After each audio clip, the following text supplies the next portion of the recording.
Hey guys, it's Kara and welcome back to my channel. Today I wanted to film a chit-chatty video with you guys right by my window, so that's why the lighting is super harsh, but I kind of like it because it's winter and having the sun be so bright makes me feel like I'm gonna get some kind of vitamin D, so that's why I'm right by the window today. Today I wanted to share with you guys some of my health goals and things that I'm working on for my health in 2023. Something slightly ironic about that is that right now I'm sick. I woke up sick this morning, so if my voice sounds scratchy or if I just seem like tired and drained, that is why.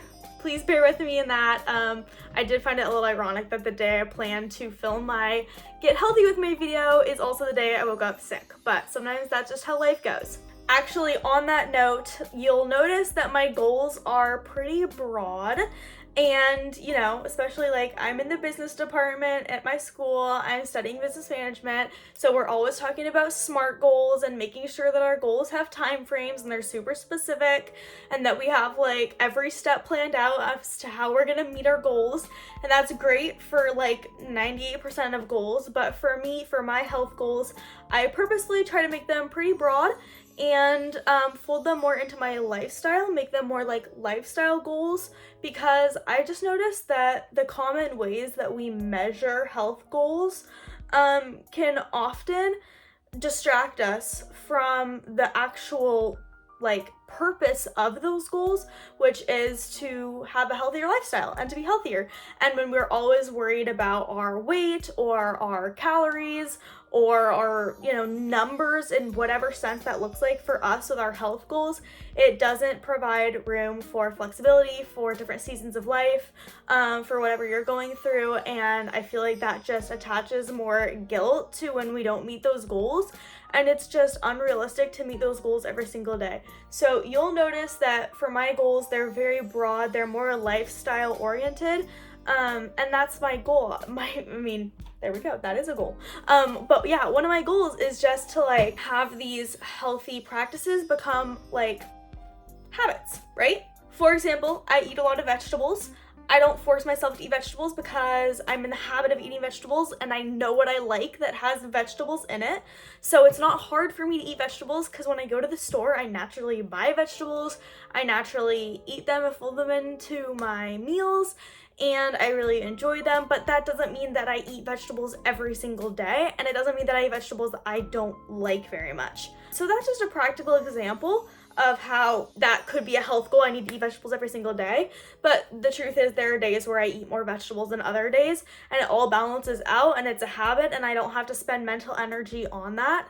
And so that's kind of what I want to make my new goals to become, where there's something where I know where to go in the grocery store, or I just know that's part of my day. It's not every day because we can't do the same thing every single day, especially when it comes to health stuff. We can't do the same workout every day. We can't eat the same food every day, and we shouldn't, right?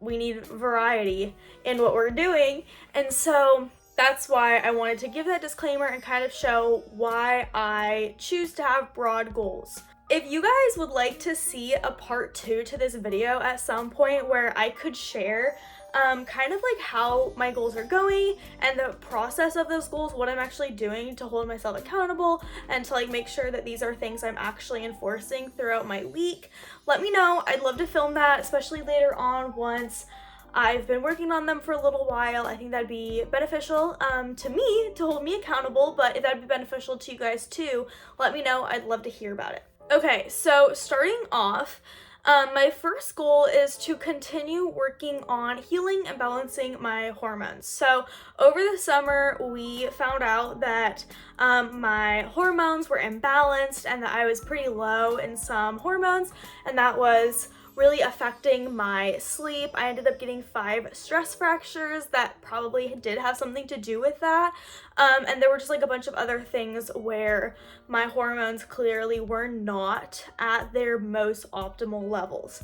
And so since then I've been working on healing my hormones and supporting my hormones, specifically through my diet. And something that I was aware of and that I kind of figured out was that I wasn't eating enough healthy fats.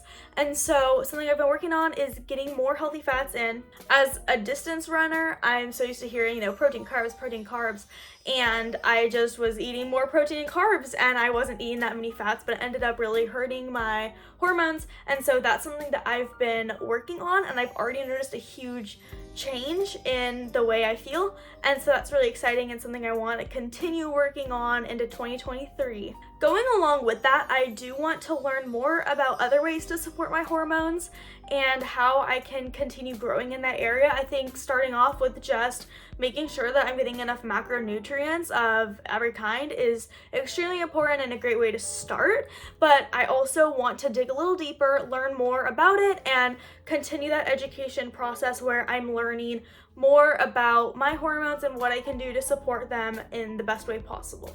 Kind of in the same vein, another goal I have is to learn more about how to support my gut and how to make sure that my gut is healthy.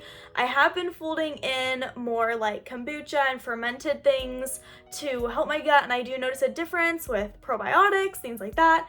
I do feel better, but in the last 6 months, along with the hormonal things, I have had a lot of digestive issues and gut issues, stomach aches, bloating, things like that. And so I have been working on how to help my gut and how I can best support my body so that it functions in the best way possible. And so that's an area where it's more about learning and then finding what works, especially if you're on a budget. I know that when you look online, there's so many things where they're like, for only $100 a month, you get this, which, will help your hormones or support your digestive system. And the truth is, like, everybody wants to be healthy. Everybody wants the quick fix. And sometimes that can cost a lot of money.